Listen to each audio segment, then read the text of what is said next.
N കൺമണി കൺമണി കണ്ണുകളെന്നെ കാണുന്നില്ലേ? N കൺമണി കൺമണി കണ്ണിമ ചാരരുതേ നീ മുല്ലേ. കാണാത്തൊരു ദൈവത്തെ കാണാൻ കണ്ണുള്ളവളെ, കൺമുന്നിൽ ഞാൻ നിന്നിട്ടും അറിയുന്നില്ലല്ലേ. കണ്ണിൽ കർപ്പൂര ദീപമോ, ശിവല്ലി വാക്കിൽ കല്യാണി രാഗമോ. കണ്ണിൽ കർപ്പൂര ദീപമോ, ശിവല്ലി നെയ്യിൽ കസ്തൂരി ഗന്ധമോ.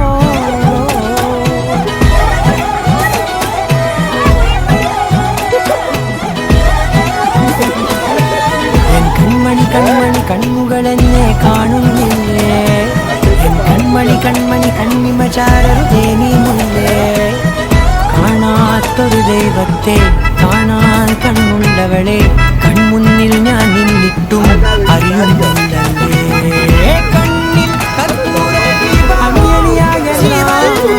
പിന്തുടരുന്നെന്നെ അഴകെ ഞാൻ നിന്റെ പിറകെയാണില്ലേ. കർപ്പൂര ദീപം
നല്ലോണം അടിക്കരുത്. മതി കുറച്ച് കുറച്ച് കുറച്ച്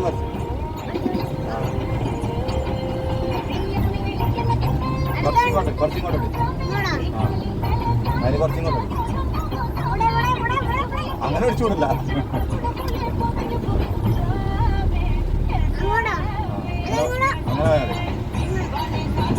ഇങ്ങോട്ട് അടി അങ്ങോട്ട് അടിച്ചുകൂടില്ല. കുട്ടികളെല്ലാം കാണുന്നു.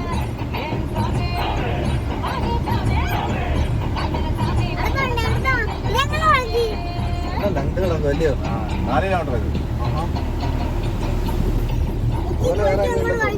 ഇല്ല. ഏഷ്യയില് ഏറ്റവും ഇതില്ലല്ലേ ഇത്?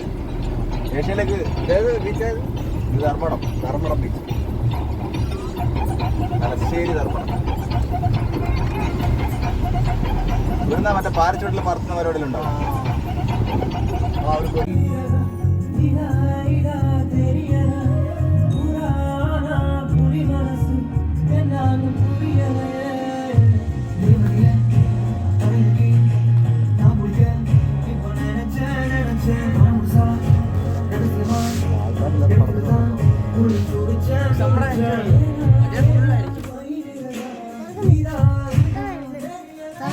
ബന്ധപ്പെട്ട് ഒരുപാട് വിഷയങ്ങൾ ഉണ്ടായിട്ടുണ്ട്, ഒരുപാട് പ്രശ്നം. ഞാൻ അതിലേക്കൊന്നും കടക്കുന്നില്ല.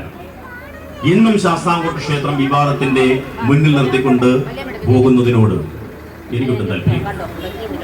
എല്ലാവരെയും ചേർത്ത് പിടിച്ചുകൊണ്ട് ഭഗവാന്റെ തിരുമുമ്പിൽ ആരാധ്യയുടെ പ്രസിഡന്റ് ഇരിപ്പുണ്ട്. അദ്ദേഹം മൂന്നാമത്തെ തവണയാണ് നമ്മുടെ ക്ഷേത്രം സന്ദർശിക്കാൻ വേണ്ടി ഇവിടെ എത്തിയത്, നമ്മുടെ ക്ഷണം സ്വീകരിച്ചിവിടെ ഇന്നും എത്തിയത്. അപ്പോ അദ്ദേഹം ഇവിടെ വന്നപ്പോൾ ആദ്യം പറഞ്ഞ വാക്ക് എനിക്കിന്ന് ഓർമ്മയുണ്ട്. കേസോ നടപടിക്രമോ നടക്കട്ടെ, ഭഗവാന്റെ മുമ്പിൽ വിടിമരം ആവശ്യമല്ലേ, അതെന്തുകൊണ്ട് നടത്തിക്കൂടാ? അതാണ് അദ്ദേഹം ഞങ്ങളോട് ചോദിച്ചത്. നിങ്ങളൊരു കാര്യം ചെയ്യൂ, നിങ്ങൾ തേക്കും തടിയുമായി ചെണ്ണത്തുണി ഇടൂ, ബാക്കി കാര്യം ദിവസം കൂടി നോക്കാം എന്ന് അദ്ദേഹം പറഞ്ഞതിന്റെ അടിസ്ഥാനത്തിൽ ഞാനൊന്നും വലിയ സമ്പന്നൊന്നും, ഞങ്ങൾ ആരും വലിയ സമ്പന്നൊന്നുമല്ല. നാട്ടിലിറങ്ങി പിരിക്കാൻ എൻ്റെ കരക്കാരായിട്ടുള്ള ബഹുമാനായിട്ടുള്ള ആളുകൾ ഇപ്പോൾ കരക്കമ്മിറ്റിയുടെ പ്രസിഡന്റുമാർ, കരക്കമ്മിറ്റിയുടെ സെക്രട്ടറിമാരൊക്കെ ഇവിടെ ഇരിപ്പുണ്ട്. അവരോടൊക്കെ നമ്മൾ പറഞ്ഞു കൂപ്പൺ വലിയ പ്രശ്നമാണ്, നമ്മുടെ പുറകിൽ CBI ഉണ്ട്, വിജിലൻസ് ഉണ്ട്, ഇതൊക്കെ വലിയ പ്രശ്നങ്ങളിലേക്ക് പോകും, അതുകൊണ്ട് കൂപ്പൺ സീൽ ചെയ്ത് തരാതെ 1 രൂപയും ഞങ്ങൾ പിരിക്കില്ല. ഞാൻ പറഞ്ഞു വേണ്ട, ആരും പറഞ്ഞു പിരിക്കണമെന്ന്. വളരെ സുതാര്യമായി ഞങ്ങൾ മുമ്പിൽ വെക്കാൻ ആഗ്രഹിക്കുന്ന ഒരു കാര്യം, ഇവിടെ പലരും നവമാധ്യമങ്ങളിലൂടെ മറ്റ് സംവിധാനങ്ങളിലൂടെ ഞങ്ങളെയൊക്കെ മോശക്കാരാക്കാനൊക്കെ ശ്രമിക്കുന്നു. ഞാനൊക്കെ പൊതുപ്രവർത്തന രംഗത്ത് വന്നിട്ട് 42 വർഷം കഴിഞ്ഞു. എൻ്റെ കൈയൊക്കെ സംശുദ്ധമാണ്. എന്നെ ഇന്നും നിലനിർത്തി ഞാൻ നിങ്ങളുടെ മുമ്പിൽ സംസാരിക്കുവാൻ വേണ്ടി നിൽക്കുന്ന എനിക്ക് എല്ലാ തുണയും തന്ന് ഇന്നും അനുഗ്രഹിച്ചുകൊണ്ടിരിക്കുന്ന ധർമ്മശാസ്താവിന്റെ ഒരണ പോലും എനിക്ക് ആവശ്യമില്ല.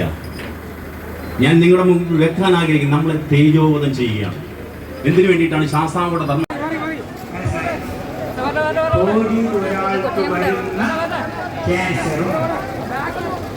വന്നാൽ പോകാത്ത മരണമുള്ള കിഡ്നി പ്രോബ്ലം ഇന്ന് ഈ 2 അസുഖങ്ങളും അതിനുശേഷം പറഞ്ഞാൽ വിശ്വസിക്കില്ല. ഇപ്പം മെഡിക്കൽ റിപ്പോർട്ടെല്ലാം എൻ്റെ കയ്യിലുണ്ട്, ഇപ്പോഴുണ്ട്, മനസ്സിലായി. അപ്പോൾ ഇവിടെ ഞാൻ നിങ്ങൾക്ക് പറയാൻ ഉദ്ദേശിക്കുന്നത്, എൻ്റെ മരണത്തിൽ നിന്ന് ഞാൻ രക്ഷപ്പെടാൻ കാരണം 2. ഒന്ന്, ദൈവത്തിൻ്റെ പുറത്തുള്ള ഉറച്ച വിശ്വാസം. അതിന് ഒരിക്കലും എനിക്ക് 1% കൂടെ ഡൗട്ട് ഉണ്ടായിരുന്നില്ല. അതൊരു കാര്യം. 2ാമത്തെ കാര്യം, ഞാൻ സന്യാസികൾക്കെല്ലാം നല്ല തൃപ്തിയായിട്ട് അവർക്ക് ആഹാരം കൊടുത്തതിൻ്റെ ഫലം ശ്രീ ദിലീപ് കുമാറാണ്. അദ്ദേഹത്തെ ഈ വേദിയിലേക്ക് ഹാർദമായി സ്വാഗതം ചെയ്തുകൊള്ളു. അടുത്തതായി അദ്ദേഹത്തെ ഷാൾ അണിക്കുന്നതിന് വേണ്ടി ഉപദേശസമിതിയുടെ മെമ്പർ കൂടിയായ ശ്രീ തുളസിയെ ക്ഷണിച്ചുകൊള്ളും. തുളസീധരൻ പിള്ള ഈ വേദിയിലുണ്ടെങ്കിൽ ഈ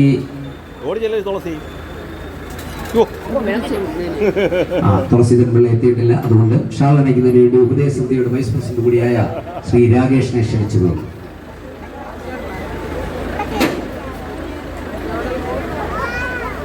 അടുത്തതായി സാഗുദാസ്